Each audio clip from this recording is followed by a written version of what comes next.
आरक्षण का, इस सारे मुद्दे पकड़े रखे आपने, क्या असर देखती हैं आप चुनाव पर इसका? गरिमा जी, मैं सबसे पहले अपनी बात शुरू करूंगी श्री राम जी की नगरी अयोध्या से। अभी आप ही के चैनल पे थोड़ी देर पहले एक पत्रकार थे, वो स्पष्ट बता रहे थे कि श्री राम जी की नगरी अयोध्या में सपा के जो उम्मीदवार हैं अवधेश प्रसाद जी, उनके पक्ष में जबरदस्त वोटिंग हुई। स्पष्ट है कि वो जीतेंगे। अब जब अवधेश प्रसाद जी अनेकों बार के विधायक रहे हैं, अनेकों बार के मंत्री रहे हैं, स्पष्ट है कि जब श्री राम जी की नगरी में राम जी ने अपना आशीर्वाद सपा और इंडिया गठबंधन को श्री राम जी ने दे दिया, तो स्पष्ट है कि पूरे उत्तर प्रदेश में श्री राम जी ने अपना आशीर्वाद सपा। लेकिन नाहिद, ये बात कौन मानेगा? अखिलेश यादव ने, सुनिए अभी ये बात, लेकिन कौन मानेगा? अखिलेश यादव काशी पहुंचे और बोला कि अभी तक लग रहा था काशी में टक्कर है, काशी में फाइट है, यहां आने के बाद लग रहा है कोई फाइट नहीं, 80 की 80 लोकसभा सीटें उत्तर प्रदेश में समाजवादी पार्टी जीत रही। इसको कौन मानेगा नाहिद? मैं आपको बता रही हूँ, बिल्कुल स्पष्ट है कि 80 की 80 सीटों पे समाजवादी पार्टी और इंडिया गठबंधन की जीत होगी। और अब आप देखिए ना कि काउंटिंग का दिन भी मंगल है, यानी बजरंगबली जी का दिन है। अब बजरंगबली जी ने तो अपना आशीर्वाद समाजवादी पार्टी और इंडिया गठबंधन को दे दिया, और 4 जून को जय बजरंगबली जी होगा और तोड़ दुश्मन की, यानी भाजपा जो देश का दुश्मन है उसकी तोड़ दुश्मन की नली होगा। थोड़ा सा संभल के नाहिद, क्योंकि 4 जून को भी मुखातिब होंगी आप मुझसे, तो थोड़ा सा संभल कर। अभिनंदिता मुस्कुरा रही है। अभिनंदिता, आपसे तो मैं पूछना चाहती हूँ सिर्फ दिल्ली, मुझे पहले दिल्ली का गणित बता दीजिए। 7-0 इस समय है, कितनी सीटें तकरीबन?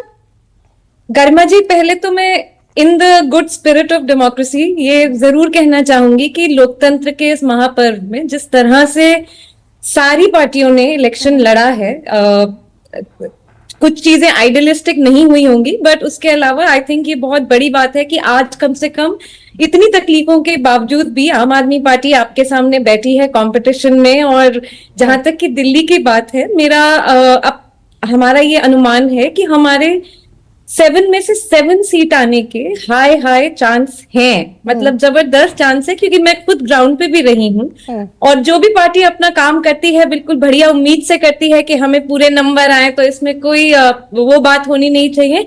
हाँ, एक बात जरूर है कि जनता का जो मैसेज है वो काफी क्लियर है कि कुछ तरह की कड़वाहट, टॉक्सिसिटी जो है वो लोगों को नहीं चाहिए। लोगों को अपने मुद्दे, एजुकेशन, अनएम्प्लॉयमेंट, हेल्थ वगैरह, इन मुद्दों पे बात भी करनी है, और इन मुद्दों पे ही बात वो मिस भी करते हैं। लेकिन ये सारे मुद्दे अभिनंदिता आपने 2014 में भी रखे, 2015 में भी रखे, और जब आप 7-0 कहती हैं अभिनंदिता, एक सेकंड सुनिए, 2029 में भी रखेंगे। एब्सोल्युटली। जब ये 7-0 आप कहती हैं तो थोड़ा सा एग्जिजरेशन होता है क्या? थोड़ा सा, सॉरी क्या चीज? जब आप 7-0 कह रही हैं, ये बड़ा क्लेम कर रही है राजधानी दिल्ली में आप, तो थोड़ा सा एग्जिजरेशन भी है क्या? नहीं गरिमा जी, बिल्कुल एग्जैजरेशन नहीं है। आई थिंक हम एक छोटी पार्टी हैं, और इसलिए हम एक मतलब इतनी बड़ी बड़ी डींगे हम नहीं मार सकते।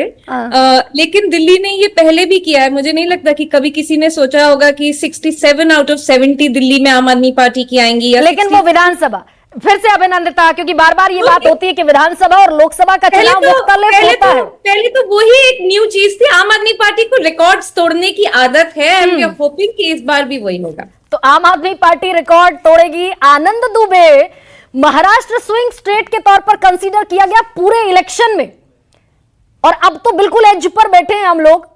क्या मानकर चल रही है आपकी पार्टी? कितना डेंट पहुंचाएंगे भारतीय जनता पार्टी को आप? गरिमा जी नमस्ते जी, प्रणाम। हमारे महाराष्ट्र में टोटल 48 सीट है, जिसपे महाविकास आघाड़ी 28 से 32 सीटें जीत सकती है। बाकी बची हुई 16 से 20 सीटें एनडीए जीत सकती है। उसका कारण है कि महाराष्ट्र में जिस प्रकार पिछले 2-2.5 वर्षों में एक गंदी राजनीति हुई है और लोगों को पसंद नहीं आई है, चाहे पार्टियों को तोड़ा गया हो, एक सरकार को गिराई गई हो, किसानों के लिए काम न किया गया हो, बेरोजगारी बढ़ी हो, महंगाई अपने चरम पर हो, इन सबको देखते हुए पूरे भारत में एकमात्र ऐसा राज्य है महाराष्ट्र, जहां का न तो कोई सटीक आकलन कोई दे पाया, न कोई एग्जिट पोल बता पाया, कौन सा मतदाता किस पार्टी के पक्ष वोट देगा ये कोई नहीं बता पाया। इसको देखते हुए जबरदस्त लड़ाई महाराष्ट्र में आप अपनी बचा लेंगे आनंद दुबे 18 सीटें? जो फ्रैक्चर्ड शिवसेना अब है, आधी उधर चली गई, आधी इधर रह गई, यूनाइटेड थी तो 18 सीटें लेकर आए थे आप बचा पाएंगे अपनी 18 सीटें? देखिए पहले हम 23 सीटें लड़े थे तब 18 पाए थे। हाँ। इस बार हम कम लड़े हैं, 21 सीटें लड़े हैं।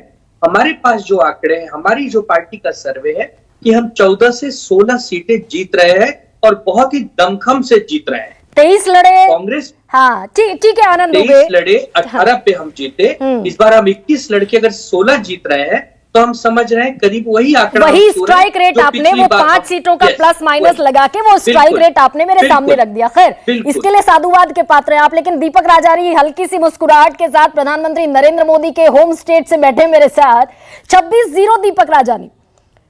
और गुजरात के ही आंकड़े शायद, मैं बहुत कंफर्मली तो नहीं कह सकती, लेकिन शायद news 24 today's Chanakya Lok Sabha analysis सबसे पहले गुजरात के ही आंकड़े जारी करेगा। और आपसे परसों भी बात हो रही थी 3 दिन पहले कि बहुत बड़ा डैमेज गुजरात में भारतीय जनता पार्टी को देती हुई ना कांग्रेस ना आम आदमी पार्टी दिख रही। बिल्कुल गरिमा जी, ऐसा ही लग रहा है कि 2014 और 2019 का जो रिजल्ट था वो वापस होने की जो बात थी उसमें शायद 1-2 सीट का डेंट बीजेपी को लग सकता है। हाँ। 5 सीटों पे कांटे का मुकाबला हुआ था जिसमें आणंद, बनासकांठा, साबरकांठा, भरूच और पाटन, ये जो 5 सीट है उसमें कड़ी टक्कर दी है कांग्रेस और आम आदमी पार्टी ने। उसमें से 1-2 सीट निकलने की पूरी उम्मीद है। भरूच की सीट पर तो बड़ी कंट्रोवर्सी भी हुई, उम्मीदवार के जेल जाने से लेकर बहुत सारी चीजें हुई। भरूच का स्पेसिफिक कोई कॉन्क्रीट कंक्लूजन दे सकते हैं दीपक राजानी? भरूच में ऐसा हुआ है गरिमा जी के जो टोटल जो 7 विधानसभा की सीट है उसमें डेडियापाड़ा, हाँ। झगड़िया और वागरा, उसमें ऐसा बोला जाता है 3 असेंबली सीट में कि आम आदमी पार्टी को बढ़त मिलेगी। और उसके सामने जो भरूच, जंबूसर और अंकलेश्वर की जो सीट है और चौथी करजन, ये 4 असेंबली में बीजेपी को लीड मिलने की उम्मीद है। तो आम आदमी पार्टी बहुत स्वस्थ है कि जो 3-4 सीट जो सामने वाली है उसमें से जो लीड मिलेगी तो बीजेपी की लीड उससे ज्यादा मिलेगी। इसलिए आम आदमी पार्टी और गुजरात जो कि होम स्टेट है दीपक, जैसा मैंने कहा, और खासतौर से वो सारे स्टेट जहां 100% स्ट्राइक रेट है, जहां क्लीन स्वीप है बीजेपी का, अगर वहां पर डेंट होता है बीजेपी को तो यकीनन ये एक डैमेजिंग स्टेट होगी। सुकेश मेरे साथ हैं। सुकेश, हमने शुरुआत से लेकर, जैसा मैंने कहा, 43 दिन तो इलेक्शन चला, 16 मार्च को इलेक्शन अनाउंस हुए थे, मुद्दे बहुत सारे हमने देखे, जातिगत जनगणना, महंगाई, बेरोजगारी, बाकायदा सर्वे सामने आए। 23% लोग, 27% लोग इन्हें मुद्दा बताते हुए नजर आए। ये वोट में कन्वर्ट हुआ होगा क्या? ये सीट में कन्वर्ट हो सकता है क्या इंडिया गठबंधन की? गरिमा, बहुत अधीर होने की जरूरत नहीं है। कुछ देर में हमारे स्क्रीन पे वो फिगर्स होंगे और जो इस विधा के मास्टर लोग हैं वो बेहतर बता पाएंगे कि किसको कहां एज है। ये बात जरूर है, मैंने पहले भी कहा, the cost of repeating my self कह रहा हूं कि पहले राम मंदिर की प्राण प्रतिष्ठा के वक्त ऐसा लग रहा था कि देश में कोई चुनाव है नहीं, एक तरफा है। बाद में धीरे धीरे आज जब आखिरी